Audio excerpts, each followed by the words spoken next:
ರಾಹುಲ್ ಗಾಂಧಿ, ಪ್ರಿಯಾಂಕಾ ಗಾಂಧಿ ಆದಿಯಾಗಿ ರಾಜ್ಯದ ಕಾಂಗ್ರೆಸ್ ಪುಡಾರಿಗಳು ಕೂಡ ಹೇಳಿಕೆಗಳನ್ನು ನೀಡ್ತಾ ಇದ್ದಾರೆ, ತಮ್ಮ ಹೋರಾಟದ ಗೆಲುವು ಅಂತೇಳಿ. ವಿದ್ಯಾರ್ಥಿಗಳು ದೆಹಲಿಯಲ್ಲಿ ಶಾಂತಿಯುತವಾಗಿ ಪ್ರತಿಭಟನೆ ಮಾಡ್ತಾ ಇದ್ದಾರೆ.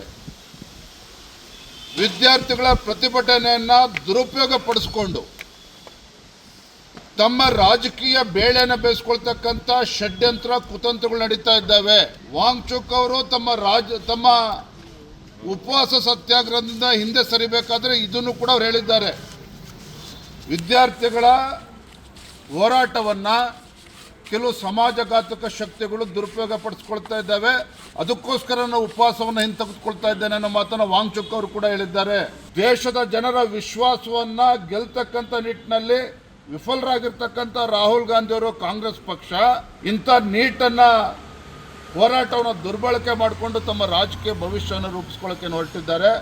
ಇದಕ್ಕೆ ಭಾರತೀಯ ಜನತಾ ಪಾರ್ಟಿ ಅವಕಾಶವನ್ನು ಕೊಡೋದಿಲ್ಲ. ಈಗಲಾದರೂ ಕೂಡ ಎಚ್ಚೆತ್ತುಕೊಂಡು ಕಾಂಗ್ರೆಸ್ ಪಾರ್ಟಿ ಒಂದು ಜವಾಬ್ದಾರಿತ ವಿರೋಧ ಪಕ್ಷವಾಗಿ ಕೆಲಸ ಮಾಡೋದನ್ನು ಕಲ್ತ್ಕೊಳ್ಬೇಕಾಗ್ತದೆ.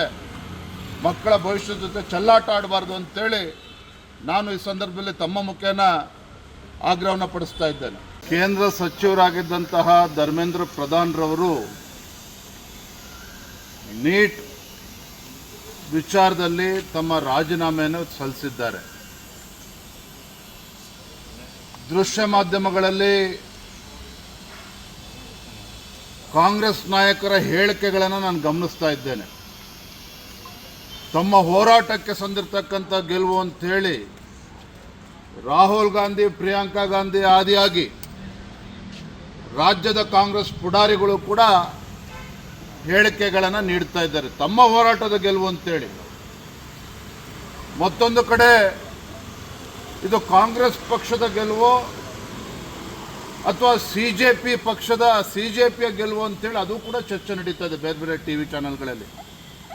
ನಾನು ಹೇಳ್ತಾ ಇದ್ದೇನೆ, ಧರ್ಮೇಂದ್ರ ಪ್ರಧಾನ್ರವರು ತಮ್ಮ ಜೀವನದುದ್ದಕ್ಕೂ ಸಹ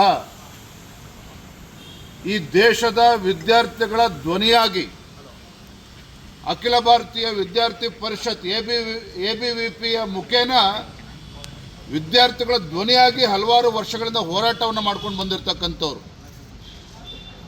ದುರದೃಷ್ಟ ಇವತ್ತು ನೀಟ್ ಪ್ರಶ್ನೆ ಪತ್ರಿಕೆ ಲೀಕ್ ಆಗಿರುವಂಥದ್ದು, 20ಕ್ಕೂ ಹೆಚ್ಚು ವಿದ್ಯಾರ್ಥಿಗಳು ಆತ್ಮಹತ್ಯೆ ಮಾಡ್ಕೊಂಡಿರ್ತಕ್ಕಂಥದ್ದು, ಇದು ಯಾರೂ ಕೂಡ ಒಪ್ಕೊಳ್ತಕ್ಕಂಥ ಪ್ರಶ್ನೆ ಇಲ್ಲ, ನೋವು ತಂದಿರುವಂಥ ಸಂಗತಿ.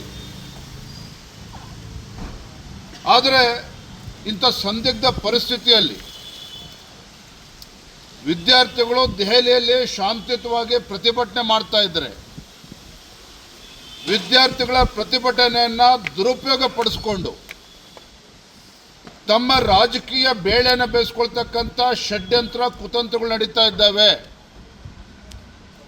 ರಾಹುಲ್ ಗಾಂಧಿ, ಕಾಂಗ್ರೆಸ್ ಪಕ್ಷ ತಮ್ಮ ರಾಜಕೀಯ ಭವಿಷ್ಯವನ್ನು ರೂಪಿಸ್ಕೊಳ್ಳೋದಕ್ಕೆ ವಿದ್ಯಾರ್ಥಿಗಳ ಭವಿಷ್ಯದ ಜೊತೆ ಚೆಲ್ಲಾಟ ಆಡ್ತಾ ಇರ್ತಕ್ಕಂಥದ್ದು ಕೂಡ ನಾವು ನೋಡ್ತಾ ಇದ್ದೇವೆ. ಇದರ ಜೊತೆಗೆ ಕೆಲವು ಸಮಾಜಘಾತಕ ಶಕ್ತಿಗಳು ಕೂಡ ಈ ದೇಶದಲ್ಲಿ ಒಂದು ಅಭದ್ರತೆಯನ್ನು ನಿರ್ಮಾಣ ಮಾಡಬೇಕು, ಈ ದೇಶದಲ್ಲಿ ಒಂದು ಅರಾಜಕತೆ ಸೃಷ್ಟಿ ಮಾಡಬೇಕು. ಇದನ್ನು ನಾನು ಹೇಳ್ತಾ ಇಲ್ಲ, ವಾಂಗ್ಚುಕ್ ಅವರು ತಮ್ಮ ಉಪವಾಸ ಸತ್ಯಾಗ್ರಹದಿಂದ ಹಿಂದೆ ಸರಿಬೇಕಾದ್ರೆ ಇದನ್ನು ಕೂಡ ಅವ್ರು ಹೇಳಿದ್ದಾರೆ. ವಿದ್ಯಾರ್ಥಿಗಳ ಹೋರಾಟವನ್ನು ಕೆಲವು ಸಮಾಜಘಾತಕ ಶಕ್ತಿಗಳು ದುರುಪಯೋಗ ಪಡಿಸ್ಕೊಳ್ತಾ ಇದ್ದಾವೆ, ಅದಕ್ಕೋಸ್ಕರ ನಾವು ಉಪವಾಸವನ್ನು ಹಿಂತೆಗೆದುಕೊಳ್ತಾ ಇದ್ದೇನೆ ಅನ್ನೋ ಮಾತನ್ನು ವಾಂಗ್ಚುಕ್ ಅವರು ಕೂಡ ಹೇಳಿದ್ದಾರೆ. ಬಿಹಾರ್ನಲ್ಲಿ, ಕರ್ನಾಟಕ ರಾಜ್ಯದಲ್ಲಿ, ದೇಶದ ಬೇರೆ ಬೇರೆ ರಾಜ್ಯಗಳಲ್ಲಿ ಇಂಥ ದುಷ್ಟ ಶಕ್ತಿಗಳು ಇವತ್ತೇನು ವಿದ್ಯಾರ್ಥಿಗಳ ಹೆಸರಲ್ಲಿ ಬೆಂಕಿ ಹಚ್ಚತಕ್ಕಂಥ ಕೆಲಸ ಮಾಡೋದಕ್ಕೆ ಹೊರಟಿದ್ದಾರೆ. ವಿದ್ಯಾರ್ಥಿಗಳ ಭವಿಷ್ಯಕ್ಕೆ ಕೊಳ್ಳಿಡ್ತಕ್ಕಂಥ ಕೆಲಸವನ್ನು ಮಾಡೋದಕ್ಕೆ ಹೊರಟಿದ್ದಾರೆ. ಇದರಿಂದ ಎಚ್ಚೆತ್ತುಕೊಂಡು ಇವತ್ತು ಧರ್ಮೇಂದ್ರ ಪ್ರಧಾನ್ರವರು, ಮಾನ್ಯ ಸಚಿವರು ತಾವೇ ಮುಂದೆ ಬಂದಿತ್ತು ರಾಜೀನಾಮೆಯನ್ನು ಕೊಟ್ಟಿದ್ದಾರೆ. ಮತ್ತೊಂದು ಕಡೆ ಪ್ರಧಾನಮಂತ್ರಿಗಳು ನರೇಂದ್ರ ಮೋದಿಜಿಯವರು ನಿನ್ನೆನೂ ಕೂಡ ಅವರ ಹೇಳಿಕೆಯನ್ನು ಬಿಡುಗಡೆ ಮಾಡಿದ್ದಾರೆ, ಮೊನ್ನೆನೂ ಕೂಡ ಅವರು ಹೇಳಿಕೆಯನ್ನು ನೀಡಿದ್ದಾರೆ. ಪಾರದರ್ಶಕವಾಗಿರ್ತಕ್ಕಂಥ ತನಿಖೆ ಆಗಬೇಕು, ಮುಂದೆ ಮತ್ತೊಮ್ಮೆ ಈ ರೀತಿ ಘಟನೆಗಳು ಮರುಕಳಿಸಬಾರ್ದು, ಯಾರಿಂಥ ದೇಶದ್ರೋಹಿಗಳಿದ್ದಾರೆ ನೀಟ್ ಪ್ರಶ್ನೆ ಪತ್ರಿಕೆ ಲೀಕ್ ಮಾಡೋ ವಿಚಾರದಲ್ಲಿ ಅವರಿಗೆ ಕಠಿಣವಾಗಿರ್ತಕ್ಕಂಥ ಶಿಕ್ಷೆ ಆಗಬೇಕು ಮತ್ತು ಫಾಸ್ಟ್ ಟ್ರ್ಯಾಕ್ ಕೋರ್ಟ್ನಲ್ಲಿ ಇತ್ಯರ್ಥ ಆಗಬೇಕು ಅಂತೇಳಿ ಫಾಸ್ಟ್ ಟ್ರ್ಯಾಕ್ ಕೋರ್ಟ್ಗಳನ್ನು ಕೂಡ ಇವತ್ತು ರಚನೆ ಮಾಡಿರುವಂಥದ್ದು. ಇಷ್ಟೆಲ್ಲ ಆಗಿದ್ರೂ ಸಹ ವಿದೇಶದಲ್ಲಿ ಮೋಜು ಮಾಡ್ತಾ ಇದ್ದಂಥ ರಾಹುಲ್ ಗಾಂಧಿಯವರು ವಿದ್ಯಾರ್ಥಿಗಳ ಹೋರಾಟ ದಿನೇ ದಿನೇ ಹೆಚ್ಚಾಗ್ತದೆ ಅಂತೇಳಿ ಅರ್ಥ ಮಾಡಿಕೊಂಡು ರಾತ್ರೋರಾತ್ರಿ ಬಂದು ಏನು ಕಳೆದ 10-12 ವರ್ಷದಿಂದ ದೇಶದ ಜನರ ವಿಶ್ವಾಸವನ್ನು ಗೆಲ್ತಕ್ಕಂಥ ನಿಟ್ಟಿನಲ್ಲಿ ವಿಫಲರಾಗಿರ್ತಕ್ಕಂಥ ರಾಹುಲ್ ಗಾಂಧಿಯವರು ಕಾಂಗ್ರೆಸ್ ಪಕ್ಷ ಇಂಥ ನೀಟನ್ನು ಹೋರಾಟವನ್ನು ದುರ್ಬಳಕೆ ಮಾಡಿಕೊಂಡು ತಮ್ಮ ರಾಜಕೀಯ ಭವಿಷ್ಯವನ್ನು ರೂಪಿಸ್ಕೊಳ್ಳೋಕ್ಕೆ ಹೊರಟಿದ್ದಾರೆ. ಇದಕ್ಕೆ ಭಾರತೀಯ ಜನತಾ ಪಾರ್ಟಿ ಅವಕಾಶವನ್ನು ಕೊಡೋದಿಲ್ಲ. ಹಾಗಾಗಿ ಇವತ್ತು ಧರ್ಮೇಂದ್ರ ಪ್ರಧಾನ್ ಅವರು ರಾಜೀನಾಮೆ ಕೊಟ್ಟಿದ್ದಾರೆ. ಇವತ್ತು ಕಾಂಗ್ರೆಸ್ ಪಕ್ಷ ಇರ್ಬೋದು, ದೇಶದಲ್ಲಿರ್ತಕ್ಕಂಥ ವಿರೋಧ ಪಕ್ಷಗಳು ಒಂದು ಅರ್ಥ ಮಾಡ್ಕೋಬೇಕು, ವಿದ್ಯಾರ್ಥಿಗಳ ಭವಿಷ್ಯವನ್ನು ಕಟ್ಟುವಂಥ ನಿಟ್ಟಿನಲ್ಲಿ ಸಲಹೆಗಳನ್ನೇ ಕೊಡಬೇಕೇ ಹೊರತು ಈ ರೀತಿ ಬೆಂಕಿ ಹತ್ತಕ್ಕಂಥ ಕೆಲಸ ಅವ್ರು ಮಾಡಬಾರ್ದು. ಈಗಲಾದರೂ ಕೂಡ ಎಚ್ಚೆತ್ಕೊಂಡು ಕಾಂಗ್ರೆಸ್ ಪಾರ್ಟಿ ಒಂದು ಜವಾಬ್ದಾರಿತ ವಿರೋಧ ಪಕ್ಷವಾಗಿ ಕೆಲಸ ಮಾಡೋದನ್ನು ಕಲ್ತ್ಕೊಳ್ಬೇಕಾಗ್ತದೆ. ಮಕ್ಕಳ ಭವಿಷ್ಯದ ಜೊತೆ ಚೆಲ್ಲಾಟ ಆಡಬಾರ್ದು ಅಂತೇಳಿ ನಾನು ಈ ಸಂದರ್ಭದಲ್ಲಿ ತಮ್ಮ ಮುಖೇನ ಆಗ್ರಹವನ್ನು ಪಡಿಸ್ತಾ ಇದ್ದೇನೆ.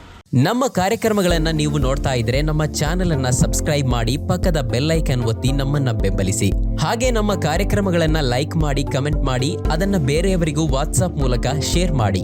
ನೀವು ಹೀಗೆ ಮಾಡಿದಾಗ ನಮ್ಮ ಚಾನೆಲ್ ಇನ್ನಷ್ಟು ಮತ್ತಷ್ಟು ಜನರಿಗೆ ತಲುಪಲು ನೀವು ನಮ್ಮೊಂದಿಗೆ ಸಹಕರಿಸಿದ ಹಾಗಾಗುತ್ತೆ.